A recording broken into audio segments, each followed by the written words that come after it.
आज फायनली दिंडी आदमापुरात पोचली. तर असं पहिल्या तर 7:30ला त्यानं आवरून निघालतो, कारण आपल्या दुकानामध्ये छोटंसं काम होतं. त्यात असे धुकं बिकं का नाही, एकदम निबारमध्ये पडलेली. मग असा सूर्य पण अगदी असा निबारमध्ये वर आलता.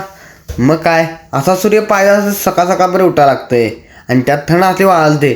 मग काय आपण थंडीचं संरक्षण करण्यासाठी जर्किंग बेकिंग घातलेलो विषयाला आपण थंडीच्या बाबतीत हलगर्जीपणा नाही.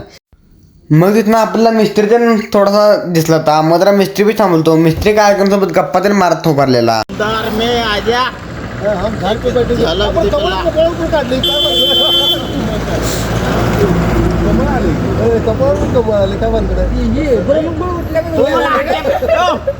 मग असं पंकजाला पण त्यांनी येऊन थांबलेले ते, कारण आपण आता गाडी वाट बघत उभारलेलो, कारण आपल्या गाडी त्याने येणार होती खिडक्या न्यायला आणि आपण पाठीमाला काय ब्लॉक काढून नाही खिडक्यातून तयार केल्या. मग आली गाडी. मग आता गाडी त्यांनी खिडक्यातून भरायला स्टार्ट केल्या. 31-35 खिडक्या होत्या. मग त्यांनी गाडीत खिडक्यातून बांधून निघाली. मग मिस्त्री त्यांनी पाण्याची बाटली त्यांनी भरून घेतली, कारण दिवसभर अपार्टमेंटवर पाणी त्यांनी लागते हो. मग तिथनं मी पण घरी निघालो. मग घरी जाणं आवरून आपल्या ब्रेजा गाडी घेऊन जायचो बाळू मला. मग रस्त्यात आता काय नुसतं ट्रॅफिकच हो. मग तिथनं काय पोचलो बाळूमापाशी. आदमापुरात पोचल्या पहिल्या तर आपल्या गाडीकडे गेलो आणि ही आपली गाडी 5 दिवस दिंडी संघ पाय दिंडी संघ येते बघा.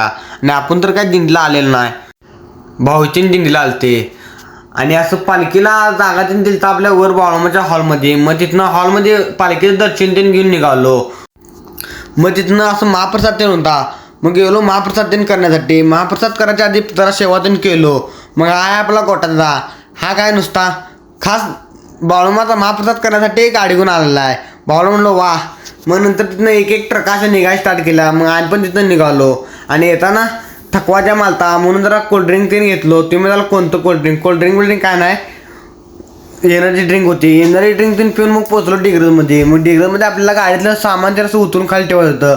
मग गाडीतलं सामान तिने उतरायला स्टार्ट केलं. सामान तिने उतरून तर आपल्या एका मामाने येऊन सोडायचं होतं त्या ठिकाणं. मग त्यांना सोडण्यासाठी मी शिवमदा आणि ते मामा निघालतो. रस्त्यात काय ट्रॅफिकवाले असल्यामुळे मग मी जरा पाठीमाग उतरून चालत निघालो, नाहीतर फाईन होती हो. मग तिथनं आपल्या दुकानाकडे गेलतो आणि आज आपल्या दुकानाच्या पुढं कोणतरी असा भांड्याचा स्टॉल त्यांनी लावला आहे. कोणती वस्तू घ्या 100 रुपयाला. त्यांना म्हणलं कचरा तेवढं काढून जावं. मी झालं.